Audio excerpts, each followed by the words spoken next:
First of all, I mean, just being in the room earlier, watching this film, a little bit of it, again, just thinking, this is the film we've been waiting for a long time, I think. Like, Asian American cinema hasn't seen anything like this before, and yeah, thank you. Unlike a lot of other Asian American films, I think that this is one where we often see films where, like, culturally it seems like something inauthentic, and we let it go because of the limited resources that filmmakers have, and often it's because of the actors.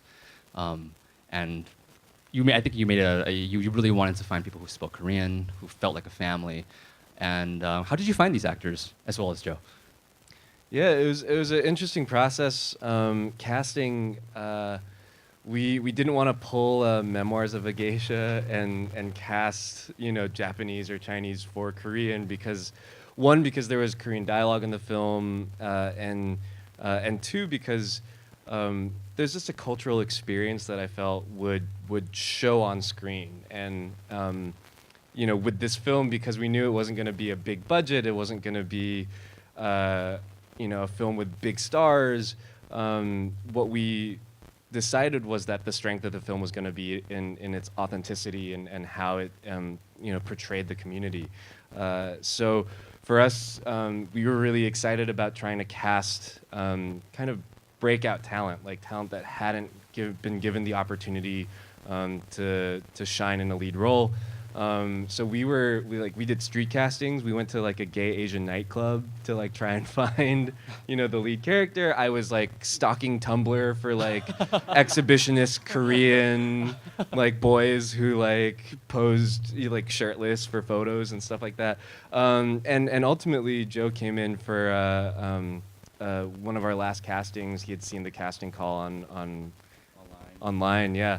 And the parents, we thought we could find parent actors in LA because of the big Korean American population there, but we actually ended up having to cast theater actors from Korea, and we flew them out and went through the whole visa process, which was very nerve-wracking because if it didn't get approved, then we just didn't have a cast. And this was like weeks before the production. And then the spa manager and the church lady, Mrs. Beck, they're friends, and they're friends of my parents, and it was just about trying to figure out any which way to get this cast together. I think the result is it feels very much like a family, like the family on screen. What kind of interactions do you guys have with rehearsals, and Joe, you can answer that as well. Yeah, just from the beginning of the basically the day right after they touched down to America, I got a chance to meet them, and from the start, I just wanted to just address them as mom and dad, and that just kind of paved the way just to get the feeling of just the real mom and dad across. And we only had a few days to hang out, like maybe one day to hang out, to actually kind of mold this chemistry together. And but actually, it was just their performance and also Andrew's direction that really helped us, like along the way, and made us feel like a real family. Yeah, they're all really talented actors, so I was really fortunate. It was very funny, when Joe was like calling them like "Oma and Appa" like on set. The actors really rolled with it, and there's something about Joe just as a human being where like you want to take care of him, and so it just kind of became that way. And I got really lucky that that they were really kind of just game for it. We didn't have rehearsal period with the family. The parents were in Korea and flew them in already in the middle of the shoot. And then we just hit the ground running. Yeah, I mean, it's kind of a special sort of chemistry because so little is said between the family. Could you just talk about kind of doing that kind of drama where a lot of it doesn't happen through dialogue? What's fascinating is that I remember looking at the screenplay before we shot, and I was flipping through it, and I was like, oh my God, I wrote so much dialogue, because it is the talkiest thing I've ever done.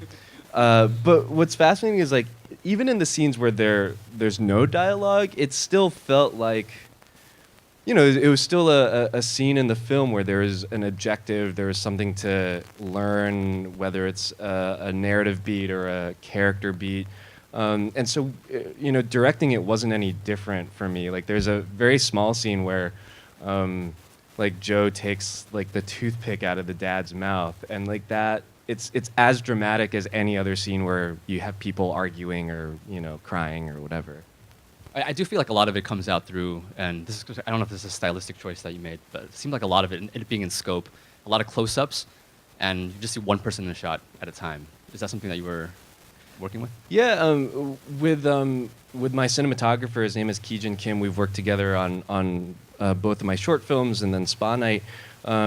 We had this idea of visual yearning, that like there's something in the image that you want, you know, that as an audience, you know, that you desire the film in the way that David's character is desiring something.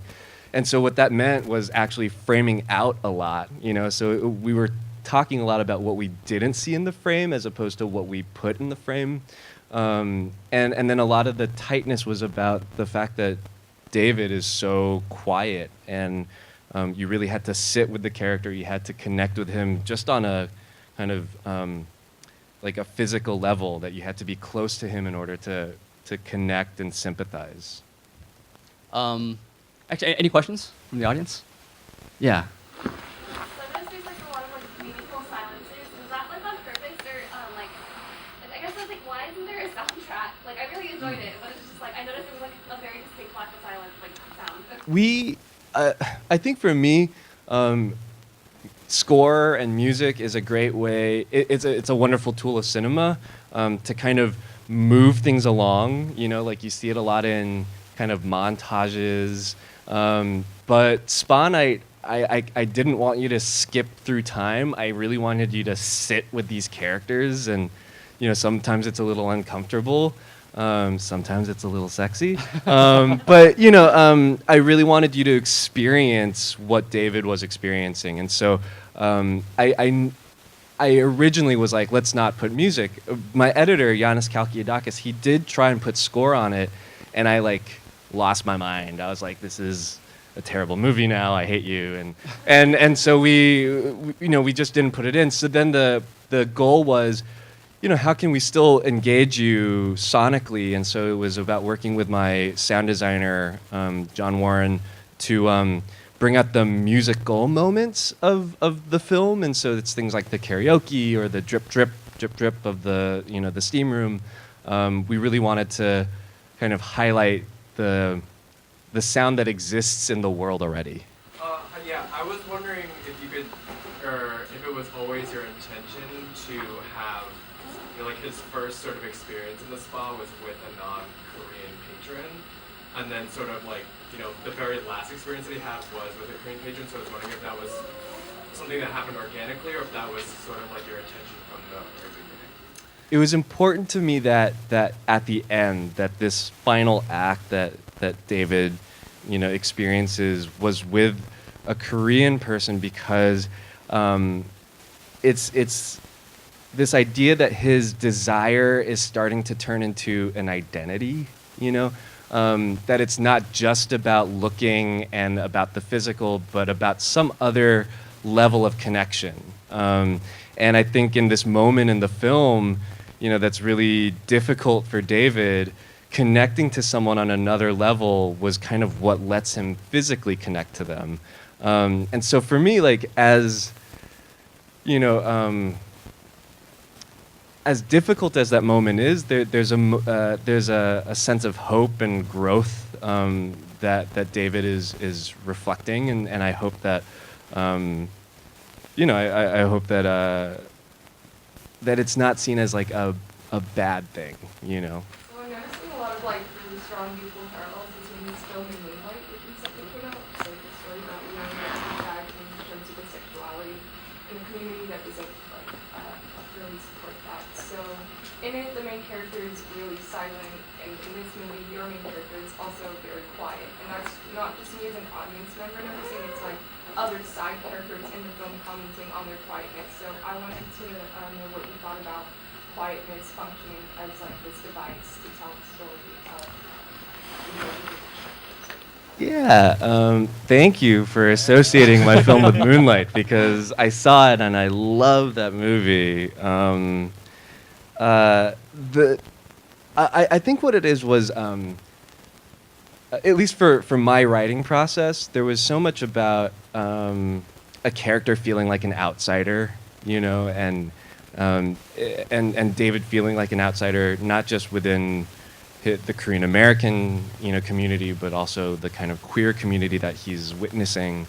And there's a certain amount of silence that gets placed on you when you're not part of, you know, the majority. And I think that's something that led me to that character being kind of as internal as he is. Joe, do you have anything? And I think the silence just adds to the impediment of this character trying to reach an identity that he hasn't discovered yet, and I think that's what adds to this side of this character and adds to the depth of David's characters, because there's a lot of things that he really can't say because of certain moments and also because of his parents, of course, you know, the pressure. So like it just adds to another layer of like why he can't really reach this like level of just being queer and just being okay with it. Yeah. In the early part of the movie, I noticed the camera hovered 2 or 3 times on St. Andrew Place Street in LA. Was that coincidental, or was that your hit? It's a total coincidence. People think that like the St. Andrews thing was like me being like, haha, it's not. It's like it's a nice street. It's a great view of downtown. It could have been any other street. Yeah. I used to live on that street too. Yeah. Well, playing off of that, like, were you conscious of making a LA film or a Koreatown film? Yeah, I mean, I think for me, it's like I think it's really annoying that a lot of LA film is like just about kind of Hollywood, or now getting really popular is like Silver Lake, you know. But it's all very white and you know, like. And Los Angeles is such a diverse place that like I really wanted to show off Koreatown. You know, it's interesting as I've been touring, you know, with Spa Night. There's people who you know, like they'll talk to me and they'll be like, oh, like I used to live in Korea, and I'm like, oh, this movie was made in LA. You know, like I haven't been to Korea in years. You know, so it's funny, but yeah, I wanted to make something that was like intensely like Korean American, that was intensely queer, you know, that was kind of all these things that people try and say it's not, you know. I just want to say thank you so much for making this film. I know you do different companies, but I can't believe it's like the first time I'm seeing this, because like trying to catch it, and like different screenings, the schedule never matched up, and it was just intensely powerful to see this. Thank you. I forget sometimes how important it is to see your own stories and and I mean, my question kind of was going to touch a little bit on the specificity around the location. I mean, because I would say like 80% of that film is shot 500 feet from where I live. Like, is that Malang too? And I also want to say, Joe, thank you so much. Your performance was like unbelievable. Thank you. It was like a quiet, sad performance, but felt so proudly like heavy, and just seeing your character pull so much, and finally when you broke in that scene, you're describing the whatever off you, and you know, like crying with you in that scene. So thank you both for but I also wanted to have, given the specificity of it, if you could talk a little bit about where it's screened, and because that is, you know, distribution getting it shown, films that get shown is probably possibly important, and what kind of responses you've received, or are there any responses you've gotten for film that surprised you in any particular way? Just because I feel like it's so close, I don't really want to see outside of it. Yeah, it's been really interesting. We've screened in a lot of different contexts, you know, whether it's an Asian American film festival or an LGBTQ film festival. We screened in Asia. We screened in Korea at the Jeonju International Film Festival, and there it was really fascinating because there are all these young queer kids from Seoul like coming to Jeonju like 2 hours away, which was really awesome. And actually, there was one young man who he told me that that he was gay and that I was the first person he was telling this to, and I was so kind of honored that my film kind of helped him make that first step in the coming out process. And then also a little nervous for him. I was like, oh my God, go find friends, you know. In Korea, like a lot of people were interested in the immigrant experience, you know, because that's what was unfamiliar to them. In Los Angeles, we had our theatrical premiere a few months ago, and there was one man kind of my father's generation, you know, and he was a little bit upset by the film and said, you know, like, you know, I'm afraid that non-Korean people are going to see this movie and think that this is what the Korean community is like, and what you've shown is actually like such a small, you know, it's like 1 out of 10, you know, it's not the majority, and you know, why would you do that? And for me, it's that, like, oh, it's so important to that 1 out of 10, you know, and that I want to show the diversity of, you know, the Korean American community, that you know, that it's as rich a community as any other, and as human. You know, there was a test screening that we did, a spa night, where I brought this filmmaker to come see it, and he's queer, Korean, went to my rival high school, went to the same college, you know, and I was like, you're the same person. And after the screening, I was like, did you like it? And he was like, oh, it was okay. and I realized that his, you know, and I was so kind of weirded out by that, but then I realized that like his queer Korean American experience is probably different from mine. And so for me, it's like, oh, like, well, he can make his film, you know, I hope that my film isn't the only film, you know, and I want to use this film as a platform to, you know, inspire other, you know, people of color, queer people of color, to make movies, to tell their story, so that, you know, we have a culture and not just these, you know, one-off films that end up bearing the brunt of representation. First of all, I just wanted to say thank you for the film. You're doing very good for it. Thank you.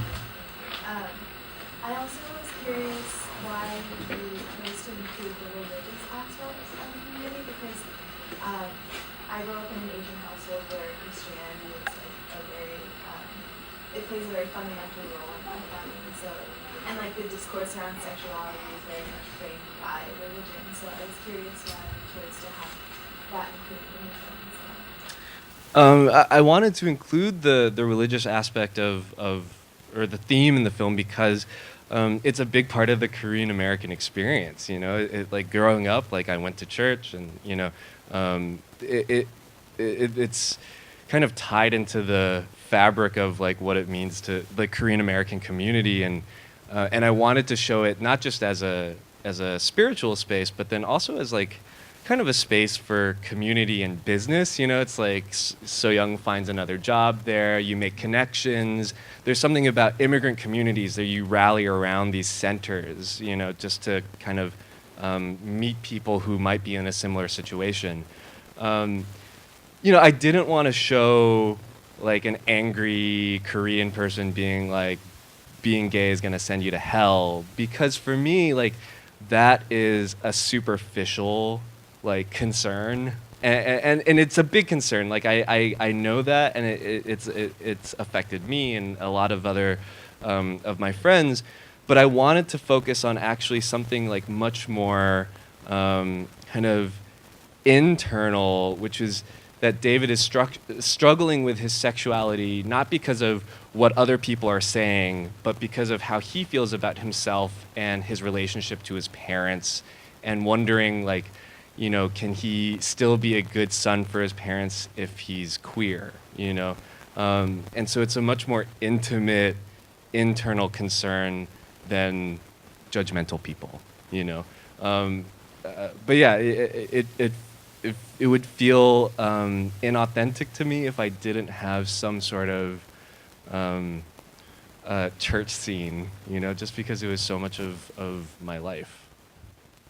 All right, let's once again thank Joe and Andrew for being here. Thank you so much, Thank you for guys. bringing your Thank film. you. I hope to see you at more screenings.